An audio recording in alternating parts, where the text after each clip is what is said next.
Hey, good morning. I'm Patricia Murphy. It's Monday. This is Seattle Now. The Columbia River is important to a lot of people and animals in the region. Its dams generate lots of clean energy, while its native fish, an important food source, are facing extinction. 2 years ago, President Biden crafted an agreement between the many invested parties.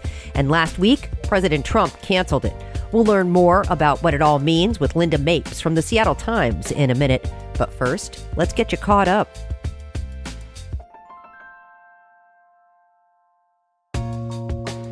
More than 70,000 people marched in Seattle on Saturday as part of the nationwide No Kings protest. No one was arrested during the demonstration, which officials estimate stretched for 1.5 miles.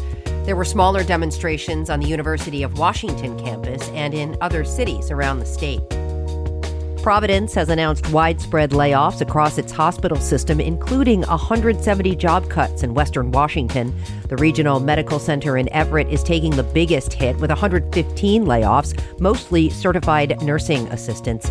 More than 30 employees will be let go from Providence's Renton location, with more layoffs scattered throughout other offices in the region. Providence blames high labor costs, potential cuts to Medicare and Medicaid, and inadequate reimbursement from insurance companies. And Washington Attorney General Nick Brown has filed an amicus brief in support of Job Corps. The Trump administration terminated the program last month, which provides career training and housing for low-income young people. Earlier in June, a federal judge temporarily blocked Trump's effort to eliminate the program. There are 4 Job Corps centers here in Washington state. Check back for more headlines on tonight's episode of Seattle Now. The Columbia River is the great river of the West. It's also at the center of more than 30 years of fighting and litigation. In 2023, the Biden administration passed the Columbia River Memorandum of Understanding. The goal was to restore salmon populations and boost tribal green energy. It was a pretty big deal. Then, last week, the Trump administration canceled the historic agreement. Longtime Seattle environment reporter Lynda Mapes has been following the story for 3 decades. She's here now to help us understand how we got here and what the future may hold for the great river of the West. Lynda, appreciate you taking the time. Happy to do it, Patricia. So first off, what makes the Columbia River so significant in this region?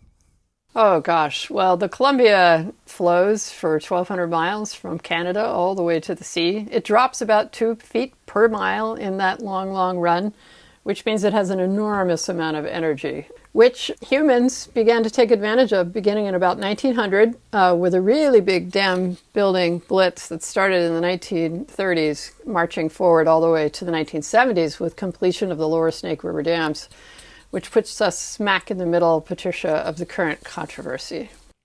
Yes. Okay. So this story, this controversy really centers around energy and fish, Lynda.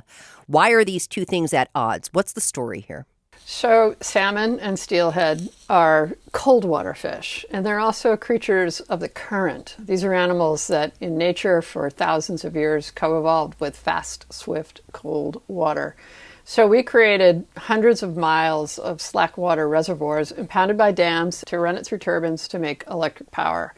A beautiful thing if you like electricity made without burning fossil fuel, obviously very important in our world.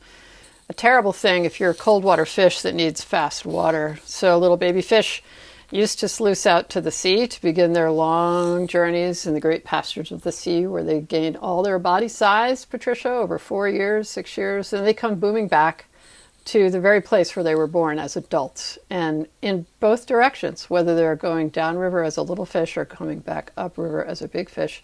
If you've got gigantic concrete dams in your way, it's going to slow your travel. It's going to warm all that impounded water.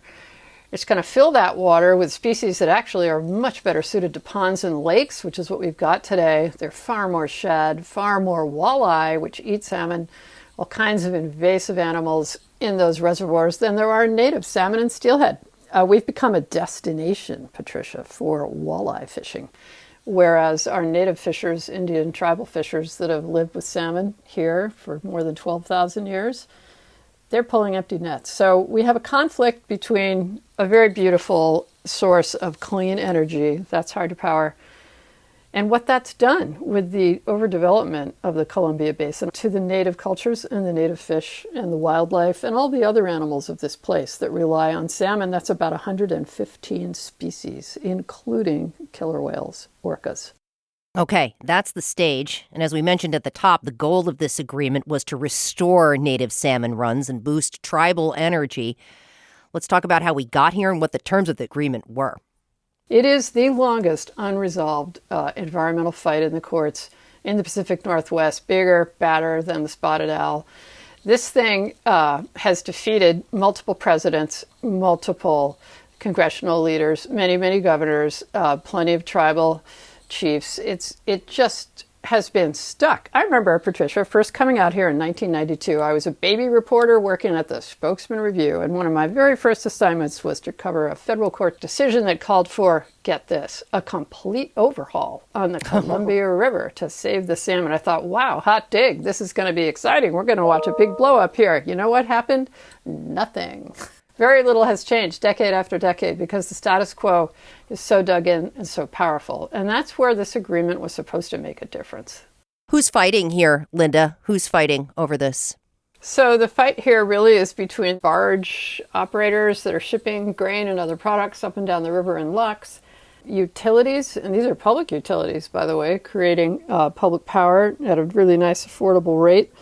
And it's also all these other interests of the status quo. That includes farmers with very large farms that are drawing water from the Ice Harbor Pool. That's one of the lower Snake River dams. These are almost entirely owned by out-of-state and even out-of-country investors. However, they are, of course, worked by local people, creating beautiful local food. So these are valuable farms to all of us. They don't want anything to change for them. The irrigators want water for their crops. The shippers want barges going up and down the lower Snake River waterway. And utilities want to keep spinning those generators to make power. So the goal of this agreement was to keep those people whole, even though you would make a big change, namely taking out 4 dams on the lower Snake River. This agreement, to be crystal clear, did not call for dam removal. It was regarded, however, as a pathway to dam removal, should Congress eventually decide to go there. Okay. What does keeping people whole look like in this case?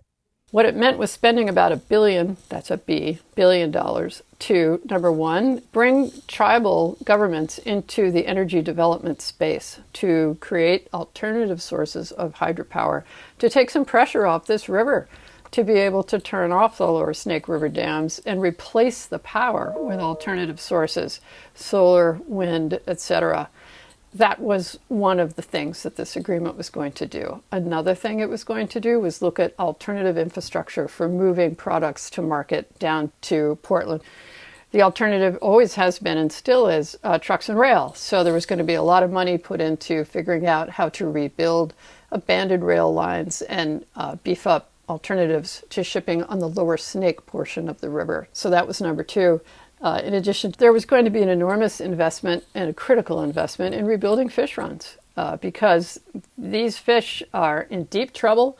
If you look at the Columbia Snake River today, we have 12 runs of Chinook, steelhead, sockeye, chum, at risk of extinction. And the Nez Perce tribe, which went to court quite a long time ago now to change operations on the river, they used to have months of fishing. Today they get days. That's not what they signed for, Patricia, when they signed the Treaty of 1855, ceding millions of acres of their lands to the United States for settlement.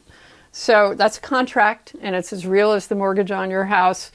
Deal's a deal, and we've got the land, but they're not getting any fish. So that's why they went to court. All of that litigation, which has gone on for such a long time, was stayed in order to enter into this agreement, which was the trade-off. Well, now that the benefits of the agreement are off the table, so is the stay. So it's back to square one, like all that work never happened. Why did President Donald Trump cancel this agreement? Taking the president at his words in this presidential memorandum that he issued, he's revoking this agreement because he wants to secure American energy dominance. And he wanted to stamp out what he called the green agenda on the Columbia River. He also cast doubt that climate change is a real thing, a real threat. And so, quote unquote, misguided action by the Biden administration, shove all that aside and go back to where we were before. What does it mean that this is canceled? What happens right now? Well, I think it's very likely that we could see a renewal of litigation once again against dam operations as they stand today on the Columbia and Snake Rivers. That's not a decision that's been made yet, but I don't know why, if you were the people who sued for change, you wouldn't do that. We'll see how it goes forward. It's very interesting yesterday in talking with some of the people who were thrilled about this, trade associations of utilities and so forth. And the face they put on it was that they felt very shut out of these negotiations, that they were not at the table, that this never was an agreement with a lot of regional buy-in, that therefore you could never really think of it as a long-term accomplishment. They were just waiting, honestly, if Trump was elected for this to happen. I've already had several false starts from people saying, oh, it's coming tomorrow, the rescission, and now here it is. So this was very much expected. And on the positive side of things, some of the utility trade association executives I talked to yesterday, what I heard from them, and take them at their word, they want to now come back to the table and try to create a more lasting agreement that they and the many people that they represent, small utilities all over the state, all over the region, could feel better about. They also represent shippers, they represent farmers. But for this to be anything other than what it was before, everybody's going to have to give something. I want to make another point here, which is that every single time this issue has gone to federal court, the shippers, the irrigators, the utilities, the federal government have lost every single time because the operations of those dams do not meet the environmental standards of the Endangered Species Act. That's what I'll be watching for. Is this just conciliatory talk yesterday, or did they really mean it? The people out here in the Northwest, I will say, I've watched this for a long time, have an excellent record of coming together to make profound environmental change. Look at the Northwest Forest Plan. Who would have ever thought we could do that?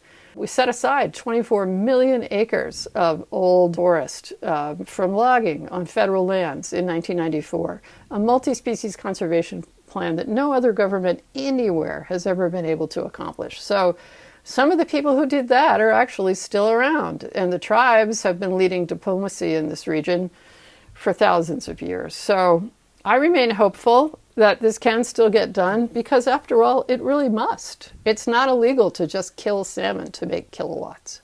I'm glad you brought up the tribes. Have you spoken with any representatives from the tribes who were involved in this agreement? What are they saying, Lynda? I had a very inspirational conversation yesterday with Shannon Wheeler of the Nez Perce tribe. He is the chairman of the Nez Perce tribe. Basically, what he said to me is, well, I hope the administration will become interested in learning about what is really happening with the salmon out here. Because as he puts it, the tribe is speaking the truth. The fish are speaking the truth. And that if people are sincere about going forward and actually making progress here and not just sweeping it aside for at least another 4-year pause of progress, what it will take is change and listening. What are state leaders and members of Congress saying, Lynda? They're probably not sparing words. It's very interesting to hear Patty Murray yesterday. So Senator Patty Murray, she worked very hard to make this come about. Not surprisingly, yesterday, the statement that she put out expressed an enormous amount of frustration that a person who knows, as she put it, nothing about our way of life out here in the Pacific Northwest just knocked all that over and dumped it. And she also made this point that, look, this isn't going away, and she, through appropriations and other ways in which she can exert her considerable power, is certainly not giving up on the salmon of the Pacific Northwest or the people. You mentioned a potential legal challenge coming. Actually, likely legal challenge coming. What else do you think people should know about this before I let you go? I think they should stay very engaged. I mean, the salmon of the Columbia and Snake Rivers are really a gift to all of us. These animals feed the land, they feed the orcas, they feed 115 species in our region. They define who we are, no matter who we are. What's the Pacific Northwest? It's where the salmon run. And the Columbia River, it is the great river of the West, and this is a place worth fighting for. Seattle Times environment reporter Lynda Mapes, thank you so much. Really appreciate your reporting and your insight. 30 years of insight, ma'am. Thank you, Patricia. Thanks for listening to Seattle Now. Today's episode was produced by Brooklyn Jamerson Flowers. It was edited by Caroline Chamberlain Gomez. Our production team also includes Vaughn Jones, Andy Hurst, and Paige Browning. Greg Kramer does our theme music. Seattle Now and KUOW Public Radio are members of the NPR network. I'm Patricia Murphy. See you soon.